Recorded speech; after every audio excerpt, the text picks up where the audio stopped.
So we have our test environment up and running.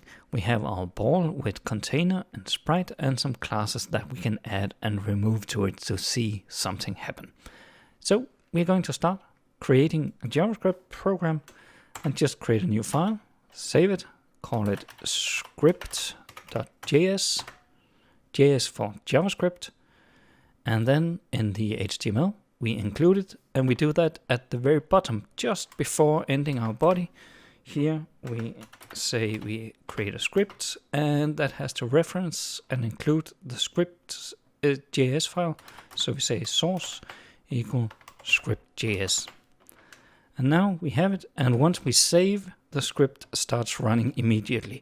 And that's why I recommend actually having your editor and your browser on the same screen, right next to each other, just like here, because the moment you save something, the JavaScript runs immediately. HTML and CSS changes as you type it along, at least in brackets live preview here. But JavaScript doesn't. It only runs when you save, but it does so immediately. And you might want to see what happens immediately also.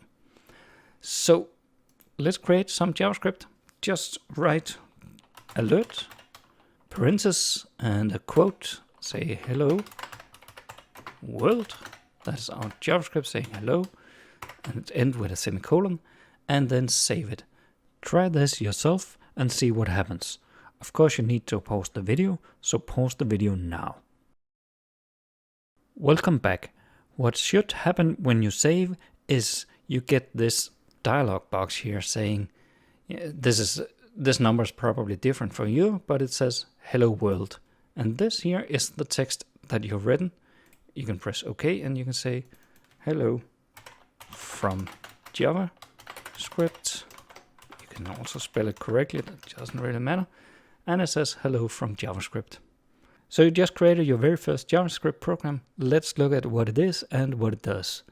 This here is alert. That's a function, a built-in function to JavaScript, and all functions are always followed with a set of parentheses here, start parenthesis and close, and inside those parentheses are the arguments to the function, some data that the function should do something with. And most of the time what you give it is not part of JavaScript. That's something you made up, so it has to be in quotes like these. This is a text, hello from JavaScript.